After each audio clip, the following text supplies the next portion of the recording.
All my dear students, in the previous class, we have discussed the chapter unit number 4, chemical bonding and molecular structure. So in the previous class, we have discussed about the introduction about how to form chemical bonding and types of chemical bonds like ionic bond, covalent bond, coordinate bond, metallic bond, hydrogen bond, and van der Waals forces. And then these bonds, depending on many theories, which are Kosal-Lewis approach theory, and then VSEPR theory, valence bond theory, and MOD, molecular orbital theories. So variety, different theories are there. And then important concept are Kosal-Lewis approach and octet rule generally. So the octet rule is very, very important for examination. So during the bond formation, electron loses, gains or shares. Electron ಕಳ್ಕೋಬಹುದು, electron gain ಮಾಡಬಹುದು, electron share ಮಾಡಬಹುದು. So ಆದರೆ the valence shell must having the number of electrons is 8. ಅಂದರೆ ಅದು ಒಂದು bond formation ಆಗುವಾಗ ಒಂದು ಆಟಮ್ನಲ್ಲಿ ಎಲೆಕ್ಟ್ರಾನ್ಸ್ಗಳನ್ನ ಕಳ್ಕೋಬೋದು ಅಥವಾ gain ಮಾಡ್ಕೋಬೋದು ಅಥವಾ ಶೇರ್ ಮಾಡ್ಬೋದು. ಆದರೆ ವೇಲೆನ್ಸ್ ಶೆಲ್ಲಲ್ಲಿ ಮಾತ್ರ 8 electrons ಇರಬೇಕು. The valence shell having 8 electrons in it. So that rule is called as the octet rule ಅಂತ ಹೇಳ್ತೀವಿ. That is very very important rule ಅಂತ ಕೂಡ ನಾವು ಅದನ್ನು ಹೇಳ್ತಾ ಹೋಗ್ತೀವಿ ಎಕ್ಸಾಮಲ್ಲಿ ಕೂಡ ಅದನ್ನು. So that until stable Nobel gas configuration in the valence shell having 8 electrons ಇರಬೇಕಂತ ಕೂಡ ನಾನು ಹೇಳಿದ್ದೀನಿ. ಅದ್ರ ಜೊತೆ ಇಂಪಾರ್ಟೆಂಟ್ ಒಂದು ಬಾಂಡನ್ನು ಕೂಡ ನಾನು ಸ್ಟಾರ್ಟ್ ಮಾಡಿದೆ. Scott ionic bond. So ionic bond ಅಂತ ಕೂಡ ನಾವು ಹೇಳಿದ್ವಿ ಜನರಲ್ಲಾಗಿ. So ionic bond ಅಂತ ಹೇಳಿದ್ರೆ ionic bond is formed by the electrostatic force holds by the oppositely charged ions. Ionic electrostatic force of attraction ಅಥವಾ electrostatic force holding the oppositely charged ions, that we can call it as ionic bond or electrovalent bond ಅಂತ ಕೂಡ ಕರಿತೀವಿ ಅದನ್ನ. ionic bond ಅಂತ ಹೇಳ್ತೀವಿ ಅದನ್ನ, ಇನ್ನು ಹೆಸರು electrovalent bond ಅಂತ ಕೂಡ ನಾವು ಅದನ್ನು ಕರೀತಾ ಹೋಗ್ತೀವಿ. So will move on to the next concept. ಅದರ ಜೊತೆಗೆ ನಾವು ಸ್ಟಡಿ ಮಾಡೋಂಥ ನೆಕ್ಸ್ಟ್ ಕಾನ್ಸೆಪ್ಟ್ ಯಾವುದಪ್ಪ ಅಂತ ಹೇಳಿದ್ರೆ is factors favour in the ionic bond formation. ಯಾವ ಫ್ಯಾಕ್ಟರ್ಸ್ಗಳು ಅಯಾನಿಕ್ ಬಾಂಡ್ ಫಾರ್ಮೇಷನ್ ಮಾಡಲಿಕ್ಕೆ ಫೇವರ್ ಆಗಿದ್ದಾವೆ. ಸೊ ನೆಕ್ಸ್ಟ್ ರೀಡಿಂಗ್ ಬಂದ್ಬಿಟ್ಟು factors favour in the ionic bond formation. Factors favour. So factors favouring the ionic bond formation. Factors favoring the ionic bond formation. So ಯಾವ ಫ್ಯಾಕ್ಟರ್ಸ್ಗಳು ionic bond formation ಮಾಡಲಿಕ್ಕೆ favour ಆಗಿದ್ದಾವೆ? So factors favouring the ionic bond formation. So ಅದರಲ್ಲಿ ಮೊದಲನೇದು ionisation enthalpy of electropositive atom. ಫಸ್ಟ್ನೇ factor ಯಾವುದಪ್ಪ ಅಂದರೆ ionisation enthalpy of electropositive atom.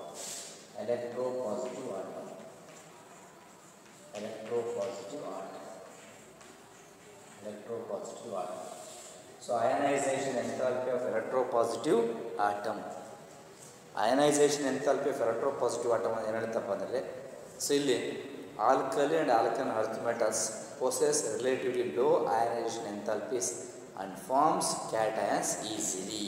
ಇಲ್ಲಿ ಎಲೆಕ್ಟ್ರೋಪಾಸಿಟಿವ್ ಅಂತ ಹೇಳಿದಾಗ ಜನರಲಿ ಕ್ಯಾಟಯನ್ಸ್ ಅಂತ ನಾವು ಕರಿತಾ ಹೋಗ್ತೀವಿ. ಇಲ್ಲಿ ಎರಡು ಕ್ಯಾಟಗರಿಗಳನ್ನ ನೋಡ್ತೀವಿ, ಒಂದು ಗ್ರೂಪ್ 1 ಮತ್ತು ಗ್ರೂಪ್ 2 ಅಂತ. ಸೊ ಈ ಗ್ರೂಪ್ 1 ಎಲಿಮೆಂಟ್ಸ್ಗಳು ನಾವು ಆಲ್ಕಲಿ ಅಂತ ಕರಿತೀವಿ, ಗ್ರೂಪ್ 2ಗಳನ್ನ ನಾವು ಆಲ್ಕಲೈನ್ ಅರ್ತ್ ಮೆಟಲ್ಸ್ ಅಂತ ಕರಿತೀವಿ. ಸೊ ಹಾಗಾಗಿ ಈ ಆಲ್ಕಲಿ ಮತ್ತು ಆಲ್ಕಲೈನ್ ಅರ್ತ್ ಮೆಟಲ್ಸ್ ಶೋಸ್ ಅಥವಾ possess relatively low ionisation energy. ಈ ಒಂದು ಗ್ರೂಪ್ 1 ಮತ್ತು ಗ್ರೂಪ್ 2 ಎಲಿಮೆಂಟ್ಸ್ಗಳು ಲೋ ಅಯನೈಸೇಷನ್ ಎನರ್ಜಿನ ತೋರಿಸ್ತವೆ and easy to form cations and form easily cations. ಆ ಒಂದು ಫ್ಯಾಕ್ಟ್ರು ಕೂಡ ಫಾರ್ಮೇಷನ್ ಆಗಿದೆ. ಆ ಒಂದು ಫ್ಯಾಕ್ಟ್ರು ಕೂಡ ಅಯಾನಿಕ್ ಬಾಂಡ್ ಫಾರ್ಮೇಷನ್ ಮಾಡೋಕ್ಕೆ ಫೇವರ್ ಆಗಿದೆ. ಅಂದರೆ ಅಯಾನಿಕ್ ಬಾಂಡ್ ಫಾರ್ಮೇಷನ್ ಮಾಡಲಿಕ್ಕೆ ಯಾವ ಪಾಯಿಂಟ್ ಅಂದರೆ ಯಾವ ಫ್ಯಾಕ್ಟ್ರು ಫೇವರ್ ಆಗಿದೆ ಅಂತ ನಾವು ನೋಡೋದಾದರೆ ಅದರಲ್ಲಿ ಒಂದು ionisation enthalpy of electropositive atom. Electropositive ಆಟಮ್ನ ಅಯನೈಸೇಷನ್ ಎಂಥಾಲ್ಪಿ ಏನಾಗಿರುತ್ತಪ್ಪ ಅಂದರೆ ಆಲ್ಕಲಿ ಮತ್ತು ಆಲ್ಕಲೈನ್ ಅರ್ತ್ ಮೆಟಲ್ಸ್ಗಳಲ್ಲಿ ಅದು ಏನಾಗಿರುತ್ತಪ್ಪ ಅಂತ ಹೇಳಿದ್ರೆ ಅದು ಕಡಿಮೆ ಇರುತ್ತೆ. ಆ ಕಡಿಮೆ ಇರೋ ಕಾರಣ ಏನು ಮಾಡ್ತಾವೆ, ಅವು ಈಸಿಯಾಗಿ ಕ್ಯಾಟಯನ್ಸನ್ನು ಫಾರ್ಮ್ ಮಾಡ್ತವೆ. ಅದನ್ನು ಹೇಳ್ತಾರೆ alkali and alkaline earth metals shows or possesses low ionization enthalpy and to form cations easily. ಹಾಗಾಗಿ ಇಲ್ಲಿ ಏನಾಗತ್ತಪ್ಪ ಅಂದರೆ, so ಕ್ಯಾಟಯನ್ಸ್ forms. Cation forms easily. So ಇಲ್ಲಿ group 1 and group 2 elements. That means alkyl and alpha metals forms. Cations forms easily due to low ionization enthalpy. ಅಂತ ಆಯ್ತಾ?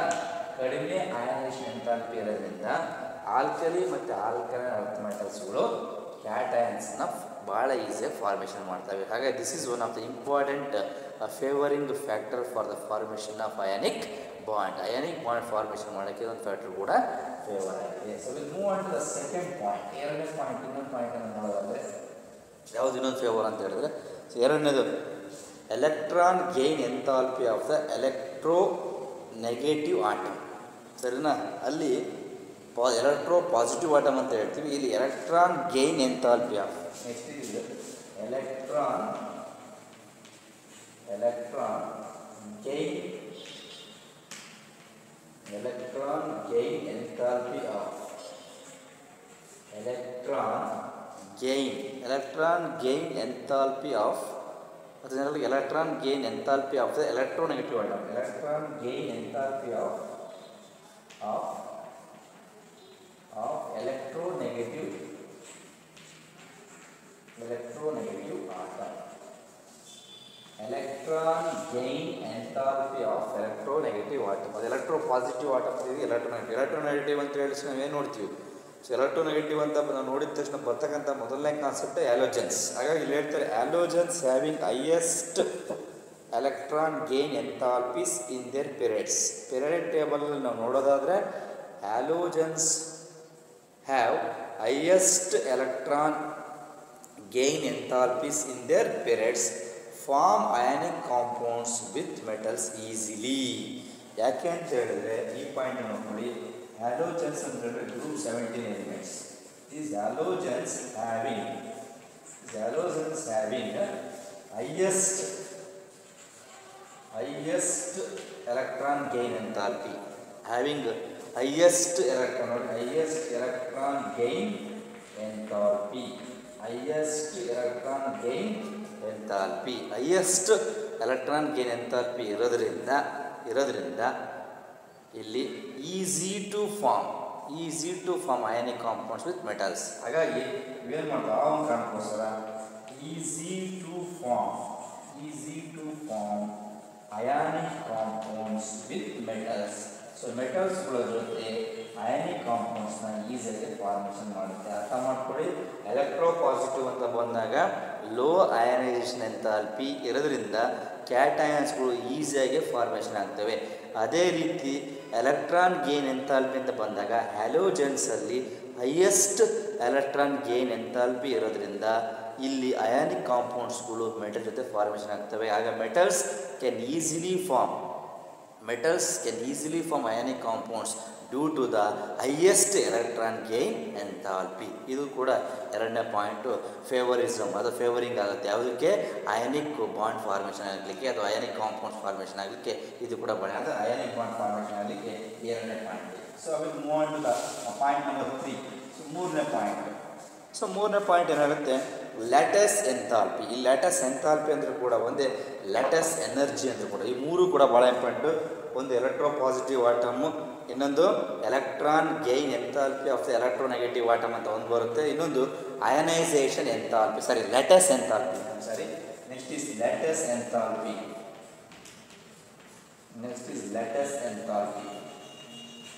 ನೋಡಿ, lattice enthalpy ಅಂದರೂ ಕೂಡ ಒಂದೇ, ಲ್ಯಾಟಸ್ ಎನರ್ಜಿ ಅಂದರೂ ಕೂಡ ಒಂದೇ. This can be denoted by U ಅಂತ, ಕ್ಯಾಪಿಟಲ್ ಯು ಅನ್ನೋ ಒಂದು ಆಲ್ಫಾಬೆಟ್ಸನ್ನು ಕೂಡ ಬಳಸ್ತಾರೆ ಅದನ್ನು ಡಿನೋಟ್ ಮಾಡಲಿಕ್ಕೆ. ಅದನ್ನು ಲ್ಯಾಟಸ್ ಎಂಥಾಲ್ಪಿ ಅಂತ ಕೂಡ ನಾವು ಹೇಳ್ತೀವಿ. ನೋಡಿ ಇಲ್ಲಿ, the amount of energy liberated when the required number of gaseous cations and gaseous anions condense to form 1 mole of ionic solid. 1 mole of ionic solidನ formation ಮಾಡುವಾಗ ಏನು ಅಮೌಂಟ್ ಆಫ್ ಎನರ್ಜಿ ರಿಲೀಸ್ ಆಗುತ್ತಲ್ಲ, that releasing amount of energy is depending upon the gaseous cations and gaseous anions. ಎರಡೂ gaseous ಆಗಿರಬೇಕು. So that we can call it as the lattice energy. the amount of energy liberated when the required number of gaseous cations and gaseous anions condense to form 1 mole of ionic solid, so that we can call it as the lattice enthalpy ಅಂತ ಕರಿತೀವಿ. ಅರ್ಥ ಆಯ್ತಾ? 1 mole of sodium chloride ನಮಗೆ ಬೇಕು ಅಂತ ಹೇಳಿದ್ರೆ ಒಂದು cation Na+ ion ಮತ್ತು ಕ್ಲೋರಿನ್ ಅಯಾನ್ಸು ಎರಡೂ ಕೂಡ ಕಂಡೆನ್ಸ್ ಆಗಬೇಕು. ಅವೆರಡೂ ಕಂಡೆನ್ಸ್ ಆದಾಗ ಎಷ್ಟು ಅಮೌಂಟ್ ಆಫ್ ಎನರ್ಜಿ ರಿಲೀಸ್ ಆಗುತ್ತಲ್ಲ, so that energy is called as lattice energy. ಅರ್ಥ ಮಾಡ್ಕೊಳ್ಳಿ ನೀವು. 1 ಮೋಲ್ ಆಫ್ ಸೋಡಿಯಂ ಕ್ಲೋರೈಡ್ ಅಂತ ಹೇಳಿದ್ರೆ NaCl. This sodium chloride is ionic solid. So ಈ 1 ಮೋಲ್ ಫಾರ್ಮೇಷನ್ ಆಗಬೇಕಂತ ಹೇಳಿದ್ರೆ ಇಲ್ಲಿ ಗೇಷಿಯಸ್ ಸೋಡಿಯಂ ಮತ್ತೆ ಬರಬೇಕು, ಇಲ್ಲಿ is called as the gaseous chlorine.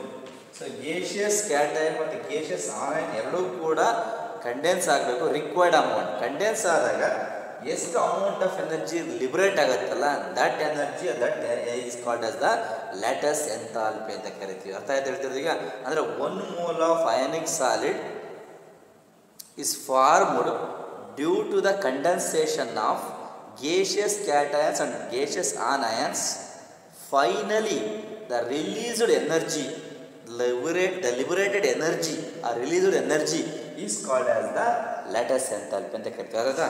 1 mole of sodium chloride formation ಆಗುವಾಗ ಅದು ಫಾರ್ಮೇಷನ್ ಯಾವ ರೀತಿ ಇರುತ್ತಪ್ಪ ಅಂತ ಹೇಳಿದ್ರೆ, ಗೇಷಿಯಸ್ ಕ್ಯಾಟೈನ್ಸ್ ಮತ್ತು gaseous anions. Gaseous cation is sodium, gaseous anion is chlorine. ಎರಡೂ ಕಂಬೈನ್ ಆಗಿದ್ದಾಗ, ಎರಡೂ ಕಂಡೆನ್ಸ್ ಆದಾಗ 1 ಮೋಲ್ ಆಫ್ NaCl ಫಾರ್ಮ್ ಆಗುತ್ತೆ. This NaCl is ionic solid. That liberated energy is called as the ionisation energy or ionisation enthalpy ಅಂತ ಕರಿತೀವಿ. This the magnitude of lattice energy or lattice enthalpy depend on the following factors. ಇಲ್ಲೇನು ಇದೆಯಲ್ಲ ಈ magnitude, this magnitude of this ionisation enthalpy ಕೂಡ ಕೆಲವೊಂದು factor ಮೇಲೆ depend ಆಗಿದೆ. ಆ ಫ್ಯಾಕ್ಟರ್ಸ್ ನೋಡೋಣ ಈಗ. ಅದಕ್ಕೆ ಹೇಳಿದ್ರೆ the magnitude of ionisation enthalpy or ionisation energy depends on the following factors. ಯಾವ ಇದರಲ್ಲಿ ಅಂತ ಹೇಳಿದ್ರೆ, ಸೊ ದಿಸ್ ಮ್ಯಾಗ್ನಿಟ್ಯೂಡ್ ಅಂತ ಹೇಳುವಾಗ so this depends on the following factors. So ಅದರಲ್ಲಿ 2 ಫ್ಯಾಕ್ಟರ್ನ ಹೇಳ್ತಾರೆ ಅವರು: size of the ions and charge on the ions. Size of the ions first one is ಇಲ್ಲಿ ಹೇಳುವಾಗ ಒಂದು size of the ions, size of the ions. ಇನ್ನೊಂದು charge on the ions, charge on the ions. So these are 2 important factors of magnitude of lattice enthalpy. So lattice ಎಂಥಾಲ್ಪಿನ magnitude ಮೇಲೆ, ಅದು magnitude of lattice enthalpy depends on the important factors. One is the size of the ion, the second one is the charge on the ions. Ions size ಮೇಲೆ depend ಆಗುತ್ತೆ. If it is smaller or higher, charge if it is cation or anion, positive charge or negative charge. ಒಂದು size ಅದು smaller ಇರುತ್ತೋ ಅಥವಾ bigger ಇರುತ್ತೋ ಗೊತ್ತಿಲ್ಲ. So ಎರಡನೇದು ಚಾರ್ಜಿಂದ ಬಂದಾಗ ಅದು ಪಾಸಿಟಿವ್ ಚಾರ್ಜು ಅಥವಾ ಪಾಸಿಟಿವ್ ಚಾರ್ಜ್ ಮೀನ್ಸ್ ಕ್ಯಾಟೈನೋ, ನೆಗೆಟಿವ್ ಚಾರ್ಜ್ ಮೀನ್ಸ್ ಆನೈನೋ ಗೊತ್ತಿಲ್ಲ. ಸೊ ಹಾಗಾಗಿ total magnitude of lattice enthalpy depending on the size of the ion and charge on the ions ಮೇಲೆ ಡಿಪೆಂಡ್ ಆಗುತ್ತೆ. That is a very very important. So these are the important factors favouring for the formation of ionic bond. Ionic bond formation ಆಗಬೇಕಂದ್ರೆ ಈ factors favour ಮಾಡ್ತವೆ. ಅದರಲ್ಲಿ first ನೋಡೋದಾದ್ರೆ ionisation enthalpy of electro positive atom ಅಂತ ಒಂದು, ಇನ್ನೊಂದು electron gain enthalpy ಫೆರಟೋನೆಗೆಟಿವಿಟಿ, ಇನ್ನೊಂದು lattice enthalpy. This magnitude of lattice enthalpy depending on the size of the ion and charge on the ion. So this is very very important. This is the factors favouring the ionic bond formation. So next we will go on. Next concept is general properties of ionic compounds. ಈಗ ionic bond ಯಾವ ರೀತಿ formation ಆಗುತ್ತೆ ಅಂದರೆ, ionic bond formation ಆಗಲಿಕ್ಕೆ ಯಾವ factors favouring ಮಾಡ್ತೇವೆ ಅಂತ ನಾವು ಹೇಳ್ಬಿಟ್ವಿ. ಸೊ ನೆಕ್ಸ್ಟ್ ನಾವು ನೋಡೋದಾದರೆ general properties of ionic compounds. Ionic compound general properties ಏನು ಹೇಳುತ್ತೆ ನೋಡ್ಬೋಣ. Next is general properties of general properties of ionic compounds. So general properties of ionic compounds. So general properties of ionic compounds ನಾವು ತಗೊಳ್ಳೋದಾದ್ರೆ ಅದರಲ್ಲಿ ಮೊದಲನೇ property ಬಂದ್ಬಿಟ್ಟು physical state. First is the physical state. Physical state.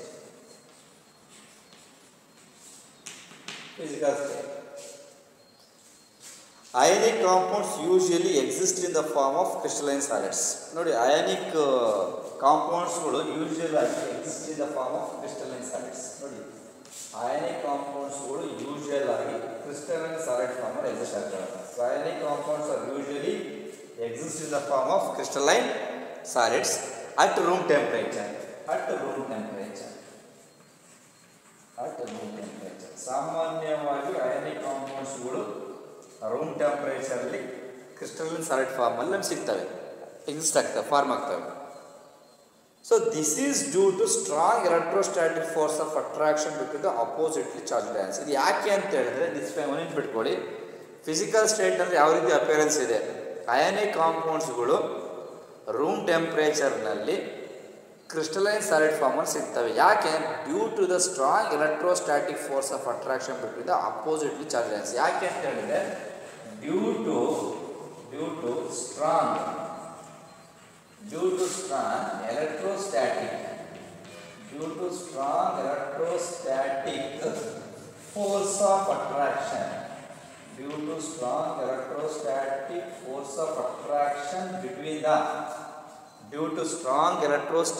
force of attraction between the oppositely charged ions.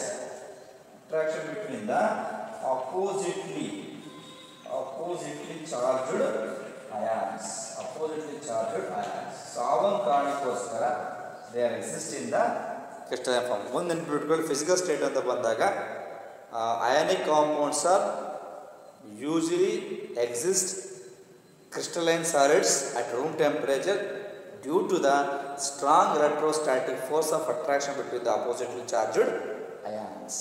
One point. So we'll move on to the second one is ಎರಡನೇ physical property ನೋಡಿದ್ರೆ high melting point and boiling point. High melting point automatically ಹೇಳಬಹುದು. So these ionic compounds are having these ionic compounds generally have high melting point and boiling point. Very clear. Again, this is due to the strong electrostatic force of attraction between the opposite charged ions. ಹಾಗಾಗಿ ಯಾಕೆ ನಾವು ಹೇಳೋದೇ ಬೇಡ, physical state ಅಂತ ಹೇಳ್ಬಿಟ್ಟಿದ್ದೀವಿ. So ಈ ಒಂದು ionic ಕಾಂಪೌಂಡ್ಸ್ಗಳು highest melting point ಮತ್ತು ಬಾಯ್ಲಿಂಗ್ ಪಾಯಿಂಟ್ನ ಹೊಂದಿರ್ತವೆ. ಯಾಕೆ ಅಂತ ಹೇಳಿದ್ರೆ, due to the strong electrostatic force of attraction between the oppositely charged ions. So oppositely charged ಅಯಾನ್ಸ್ಗಳ ಮಧ್ಯೆ ಒಂದು strong electrostatic force of attraction ಇರೋದ್ರಿಂದ ಸೊ ಆಟೋಮೆಟಿಕಲಿ ನಾವು ಕ್ಲಿಯರ್ ಕಟ್ಟಾಗಿ ಹೇಳ್ಬಿಡ್ಬೋದು ಯಾವ highest melting point and boiling point. ಇದು ಎರಡನೇ ಪ್ರಾಪರ್ಟಿನ ನೋಡೋದಾದರೆ, so have high melting point and boiling point ಅಂತ ಬಂದಾಗ ಸೊ ಒಂದು ಪಾಯಿಂಟ್ ನಾವು ಕ್ಲಿಯರ್ ಕಟ್ಟಾಗಿ ಇಟ್ಕೊಂಡ್ಬಿಡಿ. So these ionic compounds, the ionic compounds generally have highest melting point and boiling point due to the strong electrostatic force of attraction between the oppositely charged ions. ಇದೊಂದು ಕೂಡ ಎರಡನೇ ಪ್ರಾಪರ್ಟಿನ ನೋಡ್ತಾ ಹೋಗ್ತೀವಿ. So move on to the property number 3. So ನಾವು ಮೂರನೇ property ನೋಡೋದಾದರೆ, ಮೂರನೇದು ಹಾರ್ಡ್ ಅಂಡ್ ಬ್ರಿಟಲ್. ಸೊ ಮೂರನೇ ಪ್ರಾಪರ್ಟಿ ಅದನ್ನು ಹೇಳ್ತಾರೆ ಹಾರ್ಡ್ ಅಂಡ್ ಬ್ರಿಟಲ್ ಅಂತ ಒಂದು ಪ್ರಾಪರ್ಟಿನ ಕೂಡ ಹೇಳ್ತಾರೆ. ಅದನ್ನು ನೋಡೋಣ ನಮಗೆ. The property number 3 is hard and brittle. ಇಲ್ಲಿ the hardness is due to the strong electrostatic force of attraction between the ions. Hardness ಯಾವ್ದ್ರ ಮೇಲೆ ಡಿಪೆಂಡ್ ಆಗಿದೆ? The hardness and brittleness is due to the strong electrostatic force of attraction between the ions.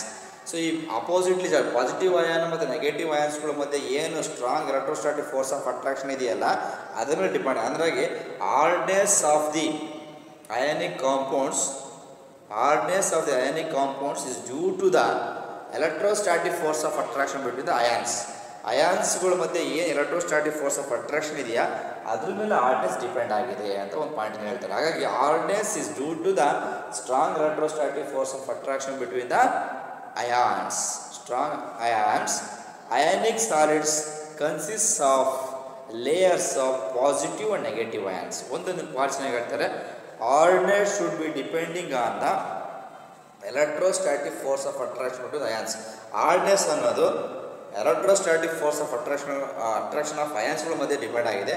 ಅದ್ರ ಜೊತೆಗೆ these ionic solids consist of layers of positive and negative ions. ಹಾಗಾಗಿ layers, ಎರಡು layers ಇಲ್ಲಿ ನಾವು ನೋಡಿದಾಗ ಹಾರ್ಡ್ನೆಸ್ ಅಂತ ಬಂದಾಗ, so these ionic compounds consist of layers of positive and negative ions. Positive and negative ions. ಈ ಒಂದು ಅಯಾನಿಕ್ ಕಾಂಪೌಂಡ್ಸ್ 2 ಲೇಯರ್ ಬರುತ್ತಂತೆ. 2 ಲೇಯರ್ ಯಾವುದಪ್ಪ ಅಂತ ಹೇಳಿದ್ರೆ ಒಂದು ಪಾಸಿಟಿವ್ ಮತ್ತು ನೆಗೆಟಿವ್ ಅಯಾನ್ಸ್. ಹಾಗಾಗಿ ionic compounds consist of layers of positive and negative ions. ಹಾಗಾಗಿ ionic compounds consist of 2 layers. So one is positive and another is the negative ions. ಹಾಗಾಗಿ ionic compounds consist of layers of positive and negative ions. That's ಹಾಗಾಗಿ ಒಂದು ನೆನಪಿಟ್ಕೊಳ್ಳಿ, hardness ಮತ್ತು ಬ್ರಿಟಲ್ನೆಸ್ ಅನ್ನೋದು ionic ಕಾಂಪೌಂಡ್ಸ್ಗಳಲ್ಲಿ ಇರ್ತಕ್ಕಂತಹ electrostatic force of attraction between the ions.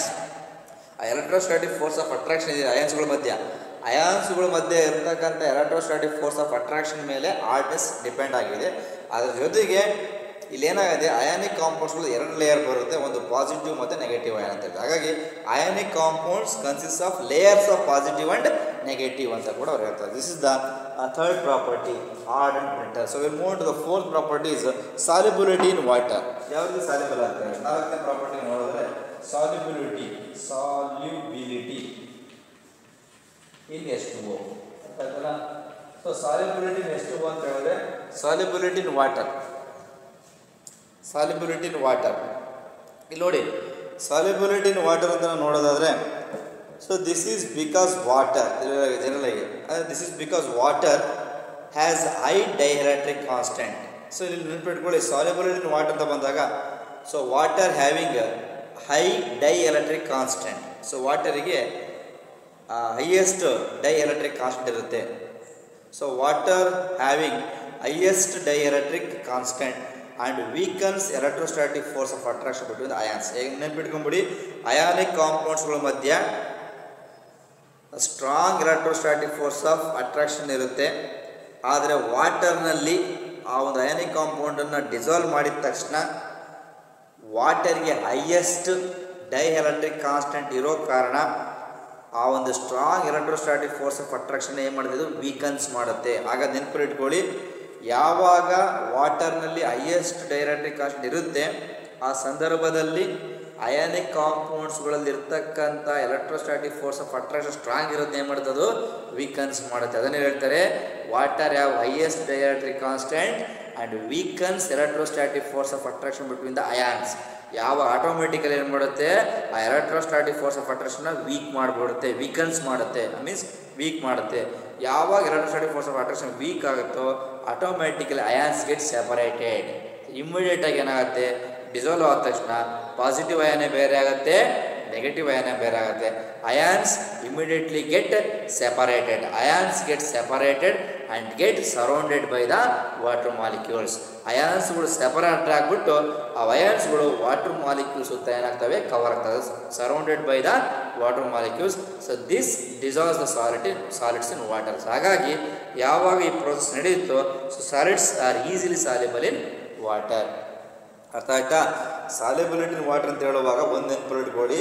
So ಇಲ್ಲಿ ಏನಪ್ಪ ಅಂತ ಹೇಳಿದ್ರೆ, water have high dielectric constant. ಇದನ್ನ ಪಾಯಿಂಟ್ ನಿಮ್ಗೆ ಗೊತ್ತಿರಲಿ. ಅರ್ಥ ಆಯ್ತಾ? Water have high dielectric constant. Clear ಆಯ್ತಾ? ಸೊ ನಾವೇನಾದರೂ ವಾಟರಿಗೆ ಅಯಾನಿಕ್ ಕಾಂಪೌಂಡ್ಸ್ ಹಾಕಿದ ತಕ್ಷಣ ವಾಟರ್ಗೆ ಹೈಯೆಸ್ಟ್ ಡೈಎಲೆಕ್ಟ್ರಿಕ್ ಕಾನ್ಸ್ಟೆಂಟ್ ಇರುತ್ತೆ. ವಾಟರಲ್ಲಿ ಡೈಎಲೆಕ್ಟ್ರಿಕ್ ಕಾನ್ಸೆಪ್ಟ್ ಇರುತ್ತೆ. ಯಾವಾಗ ವಾಟರಲ್ಲಿ ಜಾಸ್ತಿ ಅಂದರೆ ವಾಟರಲ್ಲಿ ಡೈಎಲೆಕ್ಟ್ರಿಕ್ ಕಾನ್ಸ್ಟೆಂಟ್ ಹೈ ಇರೋದ್ರಿಂದ ಅಯಾನಿಕ್ ಕಾಂಪೌಂಡ್ಸಲ್ಲಿ ಅಂತ ಹೇಳ್ತೀವಿ, strong electrostatic force of attractions. The strong electrostatic force of attraction between the ions ಇರುತ್ತೆ. ಯಾವಾಗ ಈ ವಾಟರಲ್ಲಿ ಡೈಎಲೆಕ್ಟ್ರಿಕ್ ಕಾನ್ಸ್ಟೆಂಟ್ ಹೈಯೆಸ್ಟ್ ಇರೋದ್ರಿಂದ ಅದೇನು ಮಾಡುತ್ತೆ, ಆ ಸ್ಟ್ರಾಂಗ್ ಇರತಕ್ಕಂಥ ಎಲೆಕ್ಟ್ರೋಸ್ಟಾಟಿಕ್ ಫೋರ್ಸ್ ಆಫ್ ಅಟ್ರಾಕ್ಷನ್ ಏನು ಮಾಡುತ್ತೆ, ವೀಕನ್ಸ್ ಮಾಡುತ್ತೆ. ಯಾವಾಗ ವೀಕ್ ಮಾಡುತ್ತೋ ಇಮ್ಮಿಡಿಯೇಟಾಗಿ ಅಯಾನಿಕ್ ಕಾಂಪೌಂಡ್ಸ್ನಲ್ಲಿರ್ತಕ್ಕಂತಹ ಅಯಾನ್ಸ್ಗಳು ಸೆಪ್ರೇಟ್ ಆಗ್ತವೆ. ಕ್ಯಾಟ್ ಅಯಾನ್ಸ್ ಬೇರೆ ಆಗುತ್ತೆ, ಆನ್ ಅಯಾನ್ಸ್ ಸೆಪ್ರೇಟ್ ಆಗುತ್ತೆ. ಸೆಪ್ರೇಟ್ ಆದ ನಂತರ ಈ ಅಯಾನ್ಸ್ಗಳು surrounded by the water molecules and easily soluble in water. Clear? ಅರ್ಥ ಆಯ್ತಾ? ಹಾಗಾಗಿ so ionic compounds are easily soluble in water. ಯಾಕೆ ಅಂದರೆ because water have high dielectric constant. So this water weakens the electrostatic force of attraction between the ions. ಅಥವಾ ಇದು ಮಾಡುತ್ತೆ electrostatic force of attraction ಅಂದರೆ ಇದೇನು ಮಾಡುತ್ತೆ, ವಾಟರು ಅದನ್ನು ವೀಕನ್ಸ್ ಮಾಡುತ್ತೆ. immediately ions get separated and surrounded by the water molecules. Surrounded ಈ ರೀತಿ ವಾಟರ್ ತಗೊಂಡ್ರೆ ಇಲ್ಲೇನಾಗುತ್ತೆ Na+, these ions. Sodium for example NaCl ನ ವಾಟರ್ ಹಾಕಿದ ತಕ್ಷಣ ಇಲ್ಲೇನಾಗುತ್ತೆ ವಾಟರ್ನಲ್ಲಿ ಡೈರೆಕ್ಟ್ ಇಟ್ಟಿರೋದ ಈ ವಾಟರ್ ಏನು ಮಾಡುತ್ತೆ ಈ NaCl ಇರ್ತಕ್ಕಂಥ ಎಲೆಕ್ಟ್ರೋಸ್ಟಾಟಿಕ್ ಫೋರ್ಸ್ ಆಫ್ ಅಟ್ರಾಕ್ಷನ್ ಇದೆಯಲ್ಲ ಆ ಫೋರ್ಸ್ನೇ ಮಾಡುತ್ತೆ ವೀಕನ್ಸ್ ಮಾಡಿದ ತಕ್ಷಣ Na+Cl- ಸೆಪ್ರೇಟ್ ಆಗ್ತವೆ. ಈ Na+ ಅಯಾನ್ಸ್ಗಳು ಈ ರೀತಿ Na+Cl-, ಈ ರೀತಿ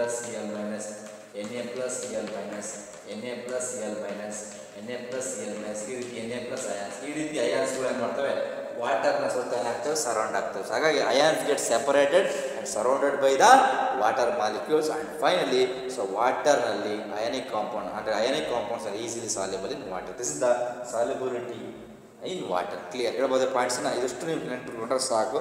ನಾವು ಕನ್ನಡದಲ್ಲಿ ಕ್ಲೀನಾಗಿ ಹೇಳಬೇಕಪ್ಪ ಅಂತ ಹೇಳಿದ್ರೆ ಅಯಾನಿಕ್ ಕಾಂಪೌಂಡ್ಸ್ಗಳನ್ನ ವಾಟರಿಗೆ ಹಾಕಿದ ತಕ್ಷಣ ಸೊ ಅಯಾನಿಕ್ ಕಾಂಪೌಂಡ್ಸ್ ಇರ್ತಕ್ಕಂಥ strong electrostatic force of attraction ಇದೆಯಲ್ಲ ಅದು ವೀಕ್ ಆಗುತ್ತೆ. ಯಾಕೆ ಅಂತಂದರೆ ವಾಟರ್ ಯಾವ ಹೈಯೆಸ್ಟ್ ಡೈಎಲೆಕ್ಟ್ರಿಕ್ ಕಾನ್ಸ್ಟೆಂಟ್ ಇರೋದ್ರಿಂದ ವೀಕ್ ಆದ ತಕ್ಷಣ ಅಲ್ಲಿ ಅಯಾನ್ಸ್ಗಳು ಸಪ್ರೇಟ್ ಆಗ್ತವೆ. ಸಪ್ರೇಟ್ ಆದಂಥ ಅಯಾನ್ಸ್ಗಳು ವಾಟರ್ನ ಸುತ್ತ ಕವರ್ ಆಗ್ತವೆ, ವಾಟರ್ನ ಸುತ್ತುವರಿತವೆ, ಅದನ್ನು ಸರೌಂಡ್ ಮಾಡಿ ಸುತ್ತುವರಿಯುತ್ತೆ ಅಂತ ಹೇಳ್ತೇವೆ. ಸುತ್ತುವರಿದ ತಕ್ಷಣ ಈಸಿಯಾಗಿ ಏನಾಗುತ್ತೆ ವಾಟರಲ್ಲಿ ಸಾಲಿಬಲ್ ಆಗ್ತಾ ಹೋಗುತ್ತೆ. ಅಯಾನ್ಸ್ಗಳು ಸಪ್ರೇಟ್ ಆಗಿಲ್ಲ ಅಂದರೆ ಯಾವುದೇ ಕಾರಣಕ್ಕೂ ಸಾಲಿಬಲ್ ಆಗಲ್ಲ. ಯಾಕೆಂದರೆ ವಾಟರ್ನಲ್ಲಿ ಒಂದು ಅಯಾನಿಕ್ ಕಾಂಪೌಂಡ್ ಅಯಾನ್ಸ್ಗಳು ಸಪ್ರೇಟ್ ಆದಾಗ ಮಾತ್ರ ಅದು ಈಸಿಯಾಗಿ ಸಾಲ್ಯುಬಲ್ ಆಗುತ್ತೆ. ಇದೊಂದು ಕಾನ್ಸೆಪ್ಟ್ ಹೇಳ್ಬೋದು. So will move last one is electrical conductivity. ಇದು ಭಾಳ ಚೆನ್ನಾಗಿದೆ ಕಾನ್ಸೆಪ್ಟ್. 5ನೇ ಪ್ರಾಪರ್ಟಿ ಎಲೆಕ್ಟ್ರಿಕಲ್ ಕಂಡಕ್ಟಿವಿಟಿ. ಇಲ್ಲಿ ಎಲೆಕ್ಟ್ರಿಕಲ್ ಕಂಡಕ್ಟಿವಿಟಿ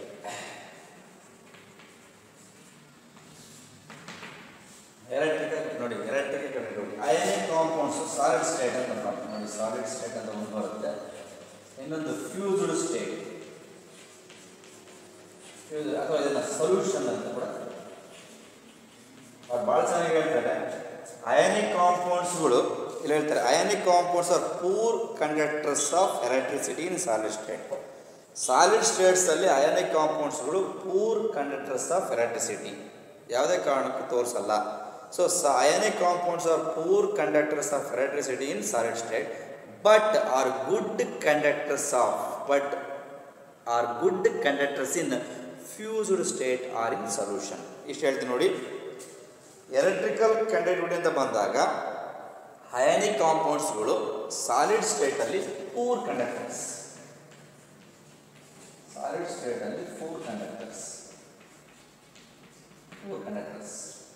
ಕ್ಲಿಯರ್.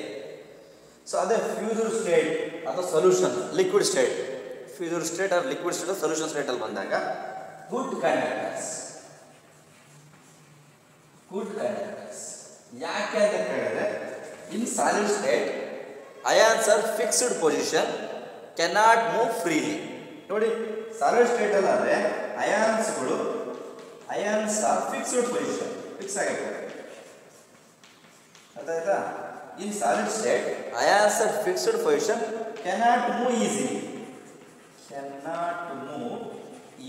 ಅರ್ಥ ಆಯ್ತಾ? ಸಾಲಿಡ್ ಸ್ಟೇಟಲ್ಲಿ ಯಾವುದೇ ಕಾರಣಕ್ಕೂ ಅಲ್ಲಿ ವಾಟರ್ ಹಾಕಲ್ಲ. ಅದೇ ಅರ್ಥ ಇದೆ. ಸಾಲಿಡ್ ಸ್ಟೇಟ್ಗಳಲ್ಲಿ ಅಯಾನ್ಸ್ಗಳು ಫಿಕ್ಸ್ ಆಗಿರ್ತವೆ, ಫಿಕ್ಸ್ಡ್ ಪೊಸಿಷನಲ್ಲಿ ಇರ್ತವೆ, ಯಾವುದೇ ಕಾರಣಕ್ಕೂ ಮೂವ್ ಆಗಲ್ಲ, cannot move freely. But in solutions ions get separated and can move very easily. So ಆ ಒಂದು ಕಾರಣಕ್ಕೋಸ್ಕರ in solution or in fused state ionic compounds are good conductors but in solid state they are poor conductors. ಇಷ್ಟು clear ಆದ ಈಗ. So ಅಯಾನಿಕ್ಸ್ ಅಂತ ನಾವು ಬಂದಾಗ solid ಸ್ಟೇಟಲ್ಲಿ ಅಯಾನ್ಸ್ಗಳು ಎಲ್ಲೂ ಕೂಡ ಮೂವ್ ಆಗಲ್ಲ, ಅಲ್ಲೇ ಫಿಕ್ಸ್ ಆಗಿರ್ತವೆ. ಹಾಗಾಗಿ ಯಾವುದೇ ಕಾರಣಕ್ಕೂ ಅಲ್ಲಿ ಕಂಡಕ್ಟೆನ್ಸ್ ಬರಲ್ಲ. So there is no conductivity. ಅದೇ ಇನ್ ಸೊಲ್ಯೂಷನ್ಸ್ ಅಂತ ನಾವು ತೊಗೊಂಡಾಗ ಫ್ಯೂಸ್ ಸ್ಟೇಟ್ ತೊಗೊಂಡಾಗ ಅಲ್ಲಿ ions get separated, ions can move very easily. ಯಾವಾಗ ಮೂಮೆಂಟ್ ಆಫ್ ಎಲೆಕ್ಟ್ರಾನ್ಸ್ ಯಾವಾಗ ಅಯಾನ್ಸ್ಗಳು ಮೂಮೆಂಟ್ ಆಗಲಿ ಸ್ಟಾರ್ಟ್ ಆಗುತ್ತೋ ಆಟೋಮೆಟಿಕಲಿ ಏನಾಗುತ್ತೆ ಅಲ್ಲಿ ಕಂಡಕ್ಟಿವಿಟಿ ಜನರೇಟ್ ಆಗುತ್ತೆ. ಸೊ ಅದಕ್ಕೋಸ್ಕರ ಹೇಳ್ತಾರೆ ಸೊ ಸಾಲಿಡ್ ಸ್ಟೇಟಲ್ಲಿ ಪೂರ್ ಕಂಡಕ್ಟರ್ಸ್ ಆಗಿರ್ತವೆ ಅಯಾನಿಕ್ ಕಾಂಪೌಂಡ್ಸ್ಗಳು.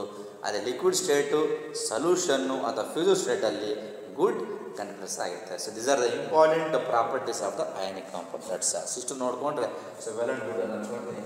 These are very very important ionic ಕಾಂಪೌಂಡ್ಸ್ನ ಫಿಸಿಕಲ್ ಪ್ರಾಪರ್ಟೀಸ್ ಆಯಿತು. ನೋಡಿ 5 ಪ್ರಾಪರ್ಟೀಸ್ ನೆನ್ಪಿಟ್ಕೊಂಡು ಮರಿಬೇಡಿ. ಸೊ 5 ಪ್ರಾಪರ್ಟೀಸ್ ಯಾವುದಪ್ಪ ಅಂದರೆ ಫಸ್ಟ್ ಫಿಸಿಕಲ್ ಸ್ಟೇಟ್ ಅಂತ ಹೇಳ್ತೀವಿ. So second property melting point ಮತ್ತು boiling point.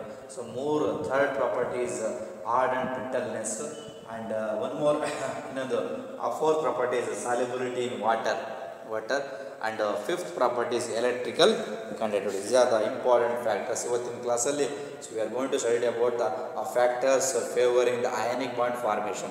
So ionic bond formation ಯಾವ ರೀತಿ ಫಾರ್ಮ್ ಆಗುತ್ತೆ ಅನ್ನೋ ಒಂದು ಫ್ಯಾಕ್ಟರ್ಸ್ ನೋಡ್ಕೊಂಡ್ವಿ. ಅಲ್ಲಿ ಒಂದು ಎಲೆಕ್ಟ್ರೋ ಪಾಸಿಟಿವ್ ಅಂತ ಒಂದು ಕ್ಯಾರೆಕ್ಟರ್ ಬರುತ್ತೆ, electron gain enthalpy of electronegativity ಅಂತ ಬರುತ್ತೆ, ಮತ್ತು ಲ್ಯಾಟಸ್ ಎಂಥಾಲ್ಪಿ ಬರುತ್ತೆ. The magnitude of lattice enthalpy depend on size of the ions ಮತ್ತು ಚಾರ್ಜ್ ಆನ್ ದಿ ಅಯಾನ್ಸ್ ಮೇಲೆ ಡಿಪೆಂಡ್ ಆಗಿರುತ್ತೆ. ಯಾವ ರೀತಿ ಅಯಾನಿಕ್ ಬಾಂಡ್ ಫಾರ್ಮೇಷನ್ ಆಗುತ್ತೆ ಅಂತ ಫ್ಯಾಕ್ಟರ್ಸ್ನು ಕೂಡ ನೋಡಿದ್ವಿ. ಅದೇ ರೀತಿ ಅಯಾನಿಕ್ ಬಾಂಡ್ನ ಫಾರ್ಮೇಷನ್ ನೋಡಿದ್ರ ಜೊತೆಗೆ ಅಯಾನಿಕ್ ಕಾಂಪೌಂಡ್ಸ್ಗಳ ಫಿಸಿಕಲ್ ಪ್ರಾಪರ್ಟೀಸ್ ಏನಿರುತ್ತೆ ಅಂತ ನೋಡಿದಾಗ ಫಿಸಿಕಲ್ ಸ್ಟೇಟ್ ಬಗ್ಗೆ ನಾವು ಮಾತಾಡಿದ್ವಿ. ಆಮೇಲೆ ಹೈ ಮೆಲ್ಟಿಂಗ್ ಪಾಯಿಂಟ್ ಮತ್ತು ಬಾಯ್ಲಿಂಗ್ ಪಾಯಿಂಟ್ ಬಗ್ಗೆ ಕೂಡ ನಾವು ಡಿಸೈಡ್ ಮಾಡಿದ್ವಿ.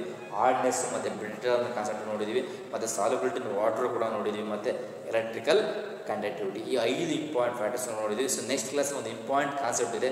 ಸೊ ಖಂಡಿತ ನಿಮ್ಗೆ ಎಕ್ಸಾಮಲ್ಲಿ ಕೇಳ್ತಾರೆ 3 ಮಾರ್ಕ್ಸಿಗೆ ಅದನ್ನು. So explain the Born Haber cycle. Explain the Born-Haber cycle with the different energies of formation of 1 mole of sodium chloride ಅಂತ ಕೇಳ್ತಾರೆ. 1 mole of sodium chloride formation ಆಗುವಾಗ ಯಾವ ಡಿಫ್ರೆಂಟ್ ಎನರ್ಜೀಸ್ ಬರುತ್ತೆ ಅದನ್ನು ಬಾರ್ನ್-ಹೇಬರ್ ಸೈಕಲ್ ತೋರಿಸಿ ಅಂತ ಕೇಳ್ತಾರೆ. ಅದನ್ನು ನಿಮಗೆ 3 ಮಾರ್ಕ್ಸಿಗೆ ಕೇಳ್ತಾ ಇರ್ತಾರೆ ಜನರಲಾಗಿ. ಆ ಬಾರ್ನ್-ಹೇಬರ್ ಸೈಕಲ್ ಯಾವ ರೀತಿ ಫಾರ್ಮೇಷನ್ ಆಗುತ್ತಪ್ಪ ಅನ್ನೋದನ್ನು ನಾವು ಸೋಡಿಯಂ ಕ್ಲೋರೈಡ್ ಎಕ್ಸಾಂಪಲ್ ತಗೊಳ್ಳೋಣ. ಅಲ್ಲಿ ಸೋಡಿಯಂ ಕ್ಲೋರೈಡಲ್ಲಿ formation of sodium chloride by the sodium and chlorine atom ಅಂತ ಕೂಡ ನಾವು ಹೇಳ್ತಾ ಹೋಗ್ತೀವಿ. ಯಾವ ರೀತಿ ಸೋಡಿಯಂ ಕ್ಲೋರೈಡ್ ಫಾರ್ಮೇಷನ್ ಆಗುತ್ತೆ, ಯಾವ ಡಿಫ್ರೆಂಟ್ ಎನರ್ಜೀಸ್ ಬರುತ್ತೆ ಅನ್ನೋದನ್ನು ಒಂದು ರೆಪ್ರೆಸೆಂಟೇಷನ್, ಅದನ್ನು ಸೈಕಲ್, ಅದನ್ನು ನಾವು ಬಾರ್ನ್-ಹೇಬರ್ ಸೈಕಲ್ ಅಂತ ಕರಿತೀವಿ. ಅದನ್ನು ನಮಗೆ ಎಕ್ಸಾಮಲ್ಲಿ very important concept is called as the Born Haber cycle ಅಂತ ಕರಿತೀವಿ. ಸೊ ಬಾರ್ನ್-ಹೇಬರ್ ಸೈಕಲ್ನ ನಾವು ರೆಪ್ರೆಸೆಂಟೇಷನ್ ಮಾಡುವಾಗ ಡಿಫ್ರೆಂಟ್ ಎನರ್ಜೀಸ್ ಎಕ್ಸ್ಪ್ರೆಸ್ ಮಾಡುವಾಗ ಈ ಬಾರ್ನ್-ಹೇಬರ್ ಸೈಕಲ್ ಅಂತ ಮಾಡ್ತೀವಿ. ಇಲ್ಲಿ by taking an example of formation of sodium chloride. So formation of sodium chloride from sodium and chlorine ಅಂತ ಕರಿತೀವಿ. ಹಾಗಾಗಿ ಈ ಸೋಡಿಯಂ ಗೇಷಿಯಸ್ ಆಟಮ್, ಕ್ಲೋರಿನ್ ತಗೊಂಡು ಡಿಫ್ರೆಂಟ್ ತೋರಿಸ್ಬಿಟ್ಟು ಆ ಒಂದು ರೆಪ್ರೆಸೆಂಟೇಷನ್ ತೋರಿಸೋಣ. ನೆಕ್ಸ್ಟ್ ಕ್ಲಾಸಲ್ಲಿ ಅದನ್ನು ಹೇಳ್ತಾ ಹೋಗ್ತೀವಿ. Very important for your examination. ಹಾಗಾಗಿ ಇದು ಯಾವುದೇ ಕಾರಣಕ್ಕೂ ನೀವು ಮರೆಯೋಗಿಲ್ಲ. That's all. ಇಷ್ಟು ನೋಡ್ಕೊಂಡ್ರೆ ಸಾಕು ಇವತ್ತಿನ ಕ್ಲಾಸ್ಗೆ. ಸೊ ನೆಕ್ಸ್ಟ್ ಕ್ಲಾಸಲ್ಲಿ ನೋಡೋದನ್ನ ಡಿಸ್ಕಸ್ ಮಾಡೋಣ. Okay, thank you.